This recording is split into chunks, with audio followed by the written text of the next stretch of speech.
If you're in medical school, you know the feeling all too well. That constant pressure, the mountain of material to learn, and the standard advice to just find work-life balance? Yeah, it can feel like a bit of a joke. So today, we're going to ditch that whole idea for something that actually works: sustainable harmony. And this quote just hits the nail on the head. You know, trying to split your day 50-50 between studying and, well, living is pretty much a recipe for feeling like you're failing at both. The real goal isn't some perfect, rigid equilibrium. It's about creating a flexible system that actually works for you in the long run. So why does that classic advice fall so flat for medical students specifically? Well, it's because medical school is not a classic 9-to-5 environment. It has its own unique set of rules and pressures that just demand a much smarter approach. I mean, think about it. You've got these super intense exam weeks followed by periods that are, let's just say, slightly less insane. Every single test feels monumental, and you're not just learning facts, are you? You're actively becoming a doctor, and that adds this whole other layer of pressure.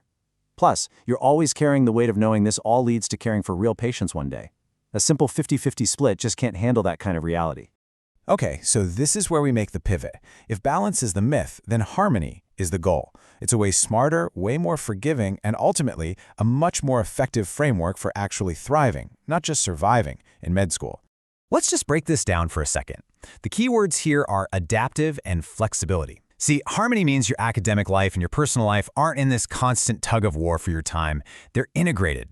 It accepts that, yeah, some weeks studying for that final is the #1 priority. And other weeks, you can totally prioritize rest and connecting with friends. It's all about being intentional, not rigid. Now, I know what you're thinking. This all sounds great in theory, but as future medical professionals, you want to see the evidence. So let's look at the data, because honestly, the results are pretty darn compelling. The research is crystal clear. Medical students who use these flexible, harmony-focused strategies report a 60% higher life satisfaction than those who stick to rigid approaches. Let that sink in. 60%. That is not a small margin. That is an absolute game changer for your well-being. And hey, the benefits don't just stop at feeling better. This approach is directly linked to lower rates of burnout, better academic performance, because your study habits are actually sustainable, and it helps you build the kind of resilience you're absolutely going to need for your entire career. So the big question is, how do you actually do this? Let's get practical. I'm going to walk you through 3 core strategies for your Harmony toolkit that you can literally start using today. All right, first up is what I like to call the 70-30 rule for time blocking. The idea is simple. You schedule about 70% of your week with your must-do study blocks and other non-negotiables. But, and this part is absolutely crucial, you intentionally leave 30% of your time as a flexible buffer. This is for that unexpected review session, grabbing coffee with a friend, or just taking a power nap when you desperately need one.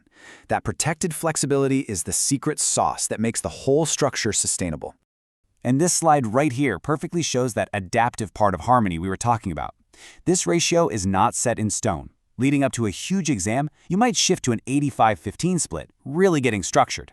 But during a lighter week, you could go to 60-40, giving yourself way more room to breathe.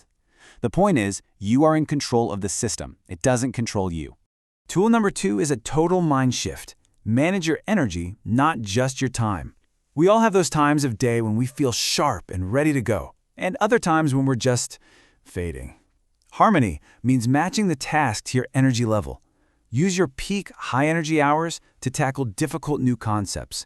Save those low-energy moments for more passive stuff, like rewatching a lecture or flipping through flashcards. It's all about working smarter, not just harder. And finally, tool number 3, boundaries.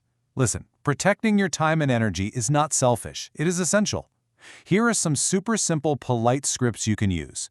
Notice they're clear, they're respectful, and they don't require some long, drawn-out explanation. Having these in your back pocket makes it so much easier to protect your harmony without feeling guilty about it.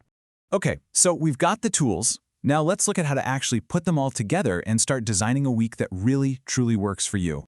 Because you can't really optimize your week if you don't know where your time and energy are actually going, right? That's why the very first step is a quick little diagnostic tool called the Weekly Balance Audit. And it's really simple. For just 1 week, you track your time. Then, you assess which activities drained your energy and which ones actually refilled your tank. Finally, you analyze everything to see what's essential and what can be adjusted.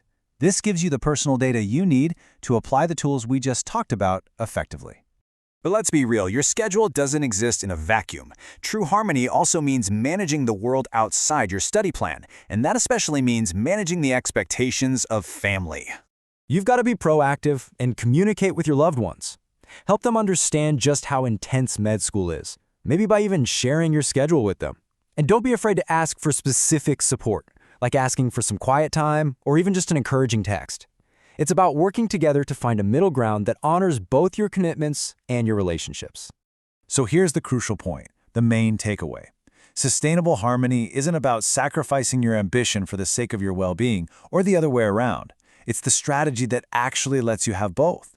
It's the understanding that taking care of yourself is a strategy for academic excellence. So I'll leave you with this one question to think about. Based on everything we've talked about, what is the one thing you can say no to this week? A commitment, a distraction, maybe an unreasonable expectation to make just a little more space for your own harmony.